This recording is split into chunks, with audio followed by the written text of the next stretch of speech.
Assalamualaikum warahmatullahi wabarakatuh. Saudaraku muslimin dan muslimah dimanapun berada, alhamdulillah wassalatu wassalamu ala rasulillah amma ba'dah. Kita akan lanjutkan ngaji tentang kitab haji, yakni tentang bagaimana keramahan dan kasih sayang di Rasulullah SAW terhadap seorang badui yang kencing di dalam masjid. Ini banyak sekali manfaat fadilah dari hadis ini, terutama adalah tentang sikap kita, kasih sayang kita sebagai landasan, fondasi di dalam kita berdakwah, mengajak kepada kebaikan. Bismillahirrahmanirrahim. An Anas ibnu Malik, anna Nabi Shallallahu Alaihi Wasallam ra'a a'rabi yabul fil masjid, wa qala ta'uhu hatta idza faragha da'a bima'in fasabbahu alaih. Diriwayatkan dari Anas ibnu Malik radhiyallahu an bahwasanya Nabi SAW melihat seorang Arab Badui buang air kecil di dalam masjid, kencing di dalam masjid. Kalau zaman dahulu masjid itu lantainya masih dari tanah. Ini bisa kita lihat di dekat Jamarot itu ada masjid yang asli zaman dahulu lantainya dari tanah, dan konon Masjid Nabawi ini hanya 2 soft pertama ini yang ada atapnya dari pelepah kurma, dan lantainya pada waktu itu adalah masih tanah berpasir. Nah, apa yang bisa kita petik dari hadis ini? Diriwayatkan dari sahabat Anas bin Malik bahwasanya Rasulullah SAW melihat seorang badui kencing di masjid. Beliau lalu bersabda, ta'auhu, biarkanlah. Para sahabat sudah marah, ingin membunuh dan sebagainya, menghunus pedang. Ini kok ada masjid dikencingi seperti itu, ya. Langsung emosi. Bagaimana Rasulullah, sikap beliau Rasulullah SAW, ta'auhu, biarkanlah. Setelah orang itu selesaikan doa air kecilnya, wasabbu alaihi ma, kemudian siramkanlah air di atasnya.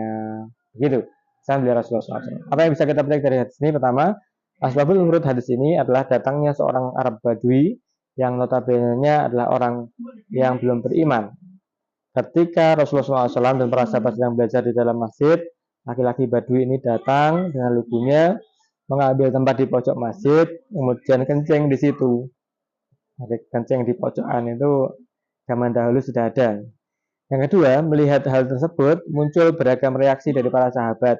Ada yang menghunus pedang, akan membunuhnya, ada yang ingin memukulnya, ada yang ingin mencaci maki, misuh-misuhi, mungkin seperti itu. Ada pula yang ingin mengusirnya ketika itu, ketika orang kencing tersebut. Bagaimana kira-kira kalau orang kencing diusir? Maka jadi kencingnya akan ke mana-mana, kemudian dikewer-kewer begitu, kemudian orang tersebut akan kaget secara psikologis.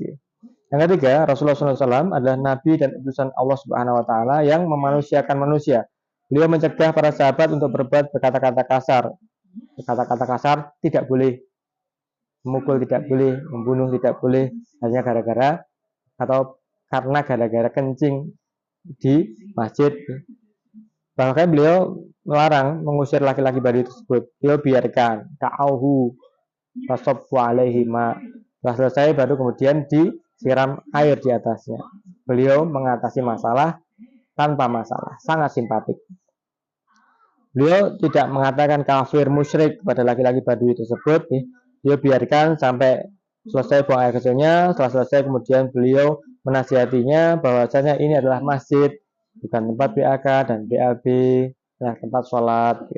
Jika lantai rumah kita terkena suatu hal yang najis seperti air seni, komer darah, muntahan dan semacamnya, maka cara mensucikannya adalah dengan menyiramkan air di atasnya hingga hal najis itu hilang rasa, warna dan baunya. Cara mengetahui najis itu telah hilang adalah dengan memastikan sudah tidak ada bau dan warna rasa dari hal najis tersebut, benda najis tersebut. 5. Bangunan masjid berkembang dari masa ke masa. Pada masa Nabi Muhammad SAW, lantai masjid belum berlapis karpet granit yang mahal. Masjid hanyalah tanah berpasir khas Jazirah Arab. Yang keenam, bisa jadi bisa kita lihat di sebuah masjid kuno di dekat Jamarot. Yang ketujuh, inilah gambaran awal perjalanan bangunan masjid yang nyata dari masa Rasulullah SAW. Bahkan Masjidil Haram di masa Ka'bah ada di dalamnya pada masa itu bisa dimasuki dengan mengendarai unta. Tawaf itu bisa memakai atau menaiki unta untuk mengelilingnya. Kemudian yang kedelapan, membersihkan masjid untuk orang bisa bertawaf, beriktikaf, sholat berjamaah di dalamnya adalah tugas suci para nabi.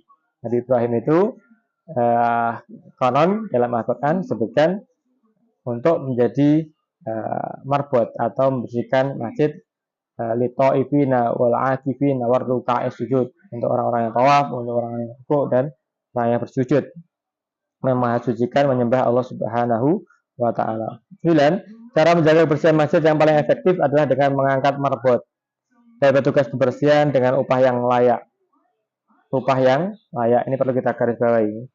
Upah yang layak untuk pembersih, orang yang bekerja membersihkan masjid sebagai tempat ibadah yang nyaman, yang bersih, yang sejuk, yang asri, dengan upah yang layak, sehingga ada rasa tanggung jawab atas kebersihan masjid secara khusus.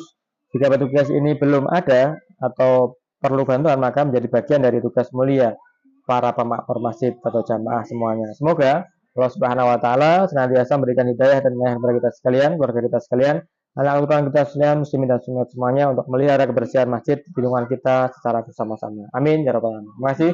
Assalamualaikum warahmatullahi wabarakatuh.